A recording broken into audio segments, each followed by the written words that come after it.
welcome to a brand new episode of the Jampack Report today for November the 6th of 2019.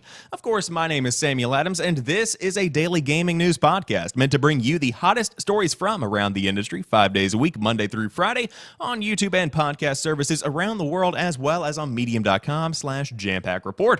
But if you do want to follow along and subscribe, I would appreciate that very much. However, before we dive into today's news, I did want to talk for just a couple of seconds about a brand new channel memberships offering on YouTube. If you do feel compelled to go the extra mile and give a couple of bucks a month, even $1 a month, there is now an opportunity to jump in on that and support the channel just a little bit more.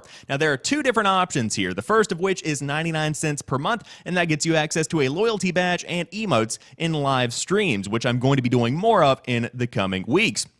Now, with that being said, there is a $4.99 a month option, which makes you pretty much a supporter of the channel. I call it a premium supporter, and you get your name read at the end of every podcast, and on top of that, you do get mentioned at the end of every video, and that's pretty much the two different options here. Now, I did want to start this off. This is more of a trial thing, and of course, as always, if you just want to keep watching the content for free, that is totally fine. I understand not everybody wants to support, and on top of that, not everybody can support. That is fine. I want to make that very, very clear. But for those that did want to go the extra mile, I wanted to give you a safe and direct option to do so, and that's exactly what channel memberships are. So if you want to learn more, there is a link down below, and it will be below every YouTube video going forward. But with that being taken into consideration, without further ado, let's go ahead and dive into today's top gaming news. First off, Rockstar scrambles to patch the launcher after Red Dead Redemption 2 has some PC woes right out of the gate. Red Dead Redemption 2's PC launch had a rocky start with seemingly large numbers of players unable to launch the game at all. On both Reddit and Twitter, complaints have stacked up over an issue where clicking on play results in the error Red Dead Redemption 2 exited unexpectedly. Not great for players just wanting to get their cowboy or cowgirl on. In response to this, Rockstar has now updated its launcher and published advice pages to address the problem, although some players are still reporting issues. The release notes for the update detail that a number of problems surrounding the Rockstar game's launcher have been fixed, including preload decryption problems and a variety of other issues preventing Red Dead Redemption 2 from launching. It's unclear whether this has solved all the issues, however, as dozens of replies to Rockstar support's tweet claim that problems persist despite the update. And it's still a bit of a mystery as to what exactly is causing the problems. On its support side, Rockstar seems to think the main culprit is out-of-date graphics drivers and also advises players to try running the game as an administrator. According to the r/PC Red Dead subreddit launch issues megathread, some players have had success by disabling their antivirus software before running the game. Others have reported success after updating their BIOS, manually updating Windows, or apparently even physically unplugging their hard drives. A few players found a solution to the activation required launch error, which involves logging out of the Rockstar launcher before logging back in again. Meanwhile, if you're experiencing issues with stuttering due to your CPU maxing out, Reddit user Sir Hangalore, I believe I said that correctly, has also found a fix for that. Players are also reporting some as-yet unsolved problems with the audio, low FPS in online mode, and stuttering in cutscenes. Given Rockstar only unveiled its new launcher back in September, the launch problems with Red Dead Redemption 2 are not a particularly great look for its shiny new platform. If you want a full breakdown, of course, Digital Foundry is going to be putting one out soon to show the comparison in performance, but they might want to wait a couple of weeks because it could be a while before this game is fully up and running on PC. Now, with all of this being said, not necessarily a unique scenario in the modern gaming industry. Many games run into issues whenever they do launch or even when they are ported to a different platform. But considering the quality Rockstar often brings to the table, this one's a bit disappointing. Now, I do want to say that the launcher is brand new. It's something that has not been tried and true over the years, so to speak. Again, just a couple of weeks old. So if it is, in fact, the launcher causing all these issues, then this could all be solved whenever the game does launch in December on Steam, regardless. Of course, I'm sure they're working very diligently and very quickly to patch the issue that's going on with the native launcher that Rockstar put out, but at the same time, this is one of the biggest problems with proprietary launchers. Many of them work, many of them are effective, but every now and again you'll get one that just isn't quite prepared for the amount of traffic, the amount of publicity that isn't just prepared in general, and that's pretty much what you've got here with Rockstar. Now, what does make me wonder if this is a launcher issue is whenever you see stuff like high CPU usage, frame rate drops, is this a launcher issue or is this a poorly optimized game? Of course, you see the trailers that have been put out. Doesn't look poorly optimized to me. Looks like pretty much a landmark PC game that looks gorgeous. I mean, 10 times better than modded GTA 5 in my opinion. However, that's just my 2 cents. Now, if you did want to pick up Red Dead Redemption 2 on PC, I might wait a bit before you dive in, because you could be getting a better experience in a couple of weeks whenever the game launches on Steam, or whenever they do patch the launcher and make the Red Dead Redemption 2 PC port for Rockstar's native launcher a better experience overall. Now, with that being said, moving on to the next story of the day, YouTube live streams get even more Twitch-like with super stickers at launch. There are 8 packs available right now. YouTube is launching a new product today called Super Stickers, which allow a select number of creators to earn additional revenue during live streams. Super Stickers are a little cartoon character that fans can purchase to show their support for a streamer. The stickers on YouTube are not customizable, however, like many emotes on Twitch are. The product is launching today in 60 countries for creators who are over 18 years old and have monetized their channels with more than 1,000 subscribers. The company first announced Super Stickers during its annual keynote at VidCon, a convention for creators and fans held in Anaheim, California. There are 8 sticker packs available at launch, 5 of which will feature animated cartoons. Those animated cartoons come with unique messages to help fans connect with creators. A few of the stickers can be seen below. They are nightmare fuel. YouTube decided to implement the stickers after seeing the success of Super Chat, its Twitch-like tool that allows people to purchase better placement for their messages to streamers. More than 100,000 channels use Super Chat, according to the company, with some creators earning more than $400 a minute. It hasn't all been positive, though. YouTube has faced backlash for allowing people to earn revenue from Super Chat while using hateful language or imagery. There are multiple examples of Super Chat being used to promote hateful ideologies, including a report from the Wall Street Journal that found people paying to post anti-Semitic comments on a live stream hosted by far-right personality Ethan Ralph following a mass shooting at Pittsburgh's Tree of Life synagogue. YouTube's policy states that if a Super Chat is removed for violating our policies, YouTube will donate our portion of revenue to charity. There are only a select number of Super Stickers available at launch, but the company is planning to release more in the coming months. And so we have another tool that YouTube is launching for people to support the creators that they do want to support whenever they are live streaming. And I think that The Verge kind of missed the mark on this one, because this is not a Twitch feature. This is taken directly out of Microsoft's Mixer playbook, because if you go on Mixer, stickers are pretty much the backbone of the Sparks and the Embers system. And for those that don't know, Sparks are pretty much a currency that is generated as you watch, so it's a free currency, and then Embers are essentially bits from Twitch on Mixer. Did you follow that? It was a bit much. But essentially, stickers can be purchased, and then they're displayed on top of somebody's chat, on top of somebody's stream, and they can essentially be a better way to monetize the content and get people more involved in the stream. Now, with stickers coming to YouTube, again, just another way for people to be able to monetize the content that they do put out there, and I suppose that's a fantastic option. I'm just not exactly sure this is the best way to do it. I think that a general, maybe currency like bits would have been a better move in the long run for the next step. But at the same time, hey, stickers, sure, why not? You know, there are many tools that YouTube has put out over the years, and they have since taken it back, said, hey, maybe that wasn't the best utilization of our time, and so this could be one of those, or it could be the big one that really kicks people over the edge and makes them profitable. Because, I mean, who wouldn't want to see this? What even is, hold on, not these, what is this? This thing right here, I have zero idea. For podcast listeners, it's, I don't even know.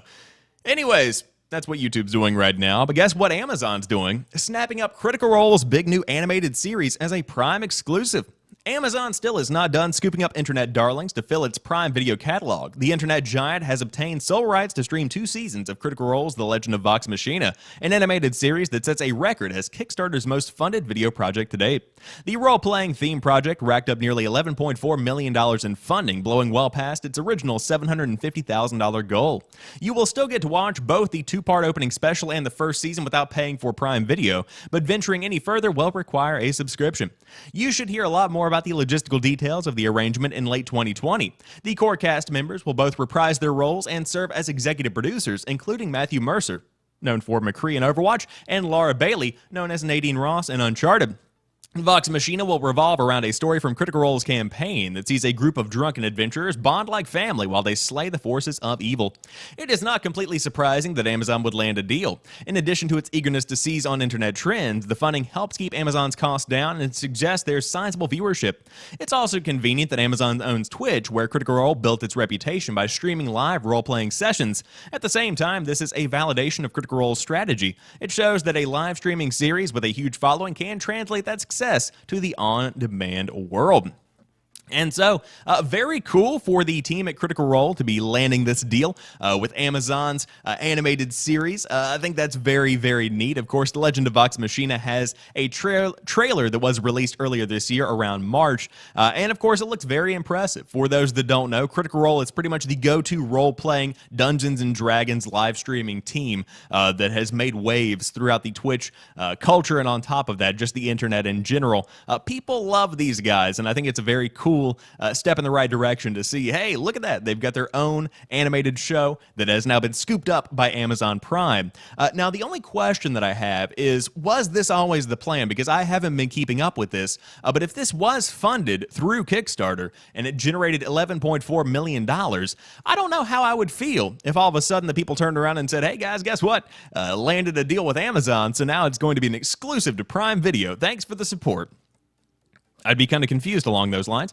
But considering that a lot of people do have Amazon Prime, considering that Twitch and Amazon Prime and Amazon in general are pretty much intertwined in 2019, this shouldn't be that big of an issue for a lot of people. But again, would love to hear your 2 cents on this one. However, if you did want to watch the Legend of Vox Machina, a Critical Role animated series, it is going to be coming to Amazon's Prime in the near future.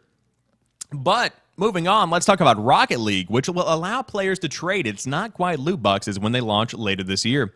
Rocket League developer Psyonix has revealed additional details about how the game's revised blueprint system will work when it launches next month. If you have not followed Rocket League in a while, blueprints will soon replace the game's existing loot crates. They're designed to provide more transparency on the in-game items you can buy using real-world money. Each time you earn a blueprint, you'll be able to see exactly what the item unlocks. You can then either decide to purchase the drop or save it in your inventory to buy at a later date. Additionally, Psyonix revealed today that you'll also be able to trade any revealed blueprints as well as any in-game items you used the schematics to buy with other players. To get everyone on the same page, Rocket League will convert any existing loot crates players have in their inventory to blueprints when the update goes live in December. When you launch the game, they'll be there waiting for you to reveal what they can turn into. One thing to note here is that you can't trade a blueprint without first finding out what it turns into, since that would go against the spirit of the new system. Of course, the transparency being the spirit. Psyonix also revealed that you'll be able to trade credits, the new premium currency you need to unlock blueprints, in certain circumstances. The main takeaway here is that you'll be able to swap credits as long as only one player is offering the currency in a trade. Another important restriction is that you can't offer credits to another player for free. You have to receive something as part of the transaction. Decryptors, an item that allows you to open a loot crate without purchasing a key first, will be phased out as part of next month's update, and if you happen to have any decryptors in your inventory, they'll be converted to bonus gifts, which you can open for free. Lastly, once the new in-game economy is up and running, you'll only be able to trade in items you got for free from a post-game drop. Rocket Pass items will still be ineligible for trade-ins. As before, Psyonix thinks this new system is fair to players while still allowing it to monetize its game. Loot boxes have for a couple of years now been a major source of controversy since many of them don't reveal what's inside.